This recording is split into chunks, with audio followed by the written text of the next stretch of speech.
Despite recession warnings, some applaud President Trump's tariffs. The CEO of Marlin Steel in Baltimore, Maryland, says he's thrilled with the tariffs.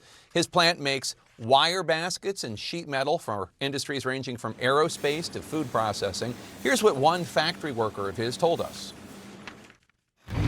One of the products that we made was our competition was from Canada, and they were using Chinese steel, and it's become more profitable, and it's exciting.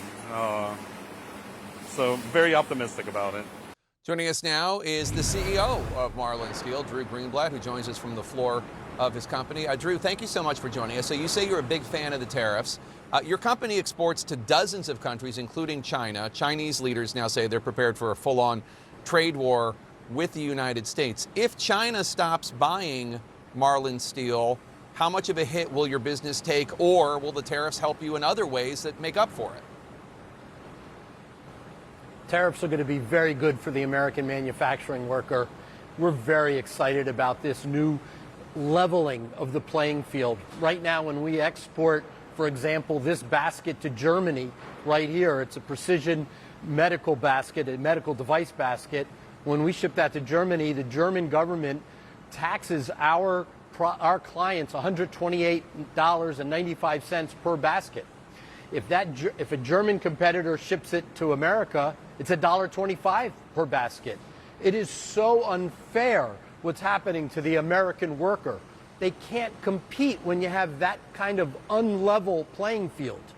We're talking about an opportunity finally to create a lot of millions of American jobs, middle-class jobs, if we could get it fair. We're not looking for something over the German factory workers or the British factory workers, the Chinese factory workers. We just want to be fair.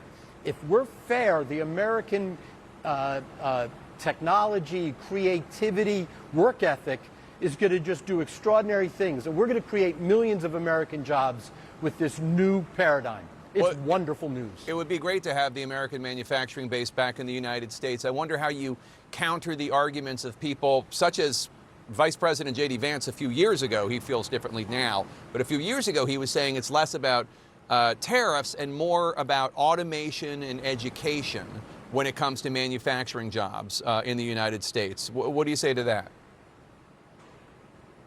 Well, absolutely. You have to have automation, and you have to have clever manufacturing techniques. You know, we have 7-degreed engineers. We make everything in Baltimore, everything in Indiana, everything in Michigan. We import nothing. But we're using wonderful innovations, novel ideas, coming up with crazy great new products. And then what happens is, over in China, they totally cut and paste our innovations and put it on their websites. This is what we're competing against. They're using slave labor to compete against us. They're debasing their currency. The stakes are so unfair for the American worker. Let's just try to have things fair, and we're going to whoop them. We're going to hire millions of people throughout our country. You got to remember, 50% of Americans don't own stock. Millions of Americans don't have $250 in any kind of war chest, emergency fund. Why is that? Yeah. That's because they're working at jobs where they can't get paid well. In American manufacturing, our workers are getting paid $80,000 a year, $90,000 a year, $100,000 a year. American manufacturing jobs are phenomenal. This is going to be flourishing if we could have a fair parity with trade, with these trade inequities. So among those who own stock are your employees, because you offer your employees a 401k match.